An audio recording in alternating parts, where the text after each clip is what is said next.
Begitu nyaman kami menjalani hidup dan kehidupan, berinteraksi dengan warga yang berjuang bersama demi kepentingan masyarakat, dapat menjalani kehidupan sosial kemasyarakatan dan keagamaan dengan tenang dan nyaman.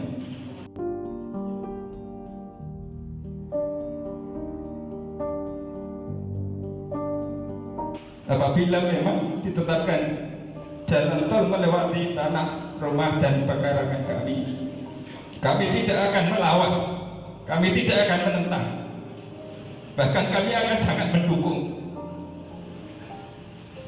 demi kepentingan dalam skala yang lebih besar.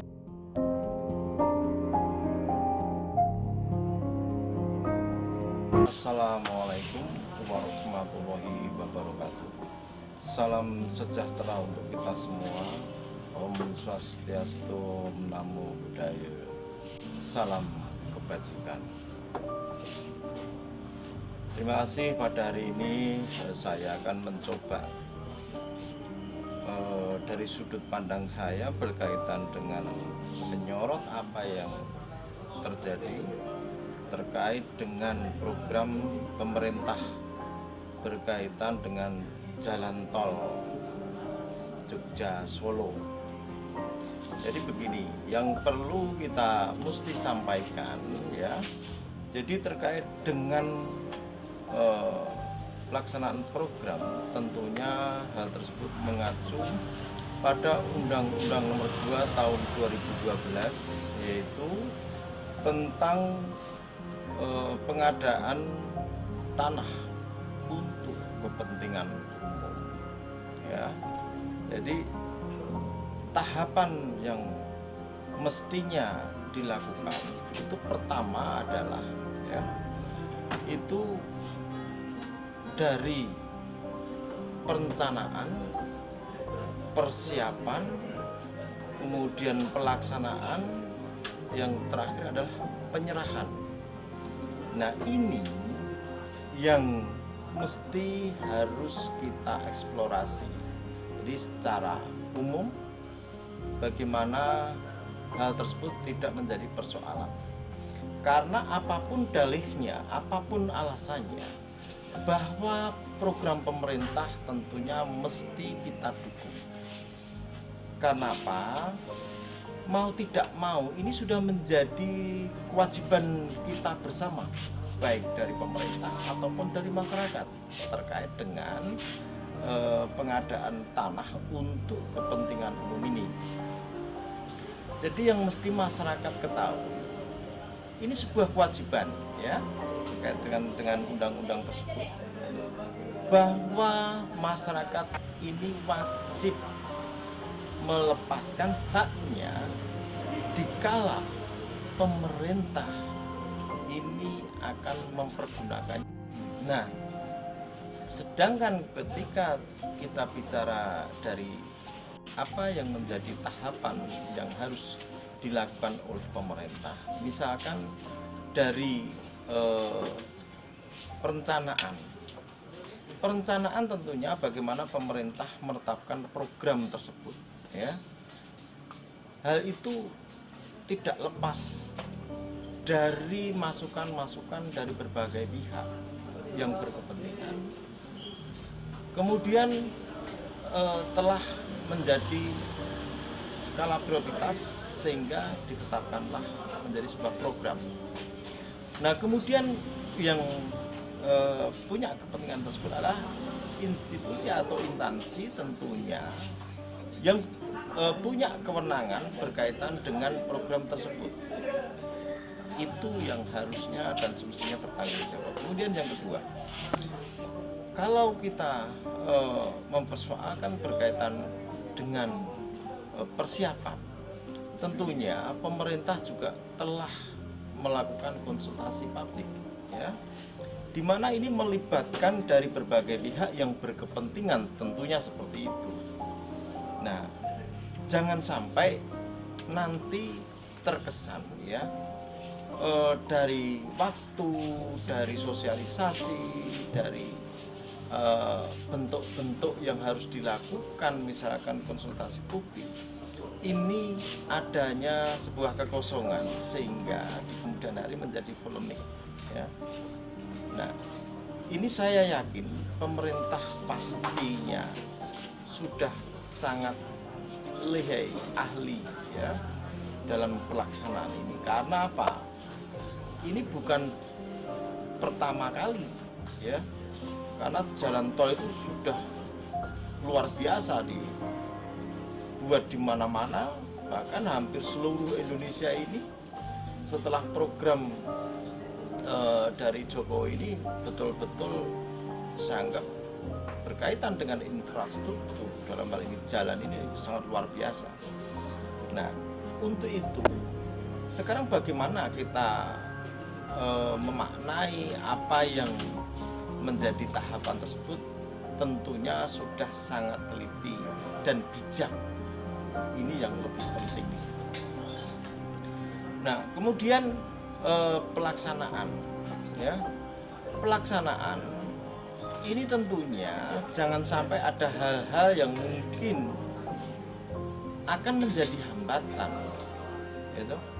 Jadi kalau sudah program itu dilaksanakan, ini jangan sampai masih ada kerikil-kerikil yang harus masih dalam pemecahan. Karena apa? Ini akan mengulur waktu, ya. Tentunya juga termasuk biaya. Jadi jangan sampai nanti justru ini akan terkendala karena hal-hal yang mestinya dilakukan tapi belum dilakukan. Nah, kemudian, ya, kalau kita bicara tadi masyarakat itu merupakan kewajiban untuk melepas hak, ya, berkaitan dengan Undang-Undang Nomor 2 tahun 2012 tersebut. Ini tentunya pemerintah harus mengimbangi, ya. Apa yang saya maksudkan mengimbangi? Jangan sampai, ya, apa yang dilakukan oleh pemerintah nanti benar-benar meleset atau tidak sesuai dengan apa yang mestinya atau wajib dilakukan.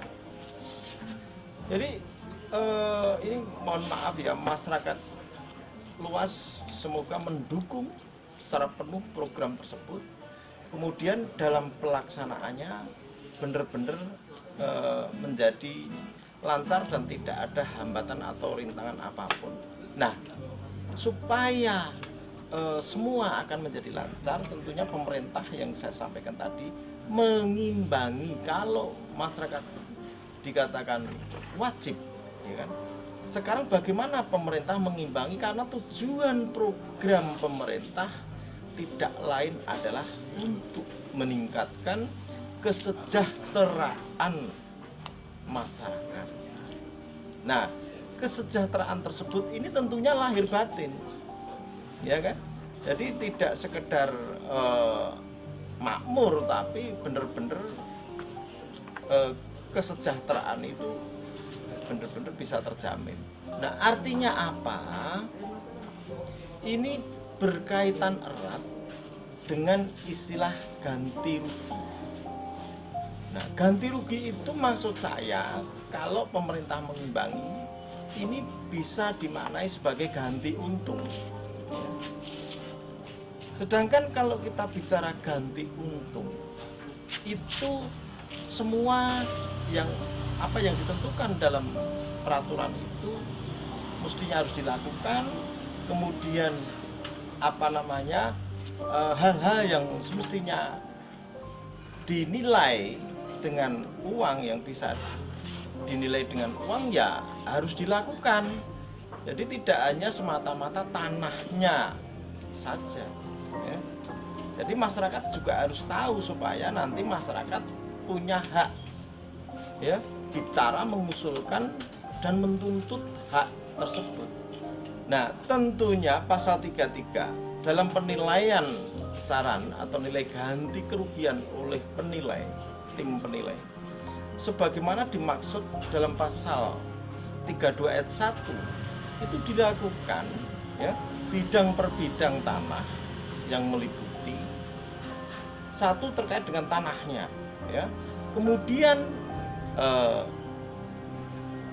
ruang atas tanah dan bawah tanah, bangunan, ya, kemudian tanaman.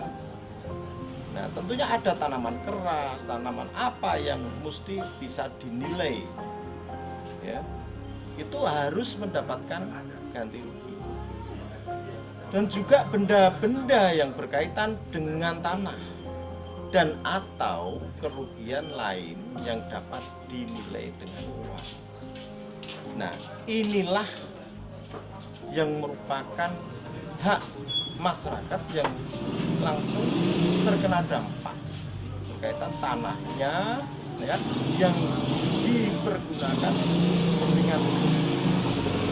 Jangan sampai nanti terbatasi oleh hal-hal yang mestinya tidak substansif, ya, yang tidak baku, sehingga dirasa itu, dianggap itu karena sepele, masyarakat tidak dikasih tahu, kemudian dalam penilaiannya pun, ya, semaunya misalkan. Nah, ini jangan sampai. Itulah yang saya maksudkan, pemerintah punya kewajiban untuk mengimbangi apa yang menjadi kewajiban masyarakat yang tanahnya terkena untuk kepentingan umum, ya. Itu sangat penting, dan saya punya keyakinan kalau hal tersebut dilakukan tidak akan timbul masalah. Nah, kemudian yang terakhir perlu kita ketahui, semoga ini menjadi sebuah sinergisitas, ya, antara pemerintah, kemudian pelaku kepentingan dan masyarakat, ya, supaya terjadi sinergisitas sehingga nanti menjadi kelancaran dalam pelaksanaan pembangunan. Dan yang tidak kalah penting perlu diketahui, jadi jangan sampai masa juga nggak tahu. Karena apa? Karena tim penilai itu nanti, jikalau ada kesalahan atau tidak kebenaran atas penilaian tersebut, ini juga ada sanksinya, ya. Bisa sanksi administratif dan juga sanksi pidana. Makanya marilah kita sama-sama saling mengawasi, ya, kemudian saling keterbukaan, pemerintah juga terbuka, masyarakat juga terbuka, sehingga enak dalam pelaksanaannya. Nah, yang terakhir adalah berkaitan dengan penyerahan. Nah, tentunya dalam penyerahan itu sudah termasuk dalam penyelenggara program, ya. Jadi pelaksana program, siapa yang bertanggung jawab dengan pelaksanaan program, itulah yang punya kewajiban. Kami kira itu yang bisa saya sampaikan. Semoga ini mampu memberikan solusi antara masyarakat dan pemerintah sehingga program tersebut akan berjalan lancar, ya, tepat hasil, tepat guna, kemudian juga tepat sasaran, di mana diharapkan nantinya dengan adanya program jalan tol tersebut benar-benar mampu meningkatkan kesejahteraan masyarakat secara luas. Kami kira gitu, kurang lebihnya mohon maaf. Billahi taufiq wal hidayah. Wassalamualaikum warahmatullahi wabarakatuh. Om Santi Santi Santi. Matur nuwun.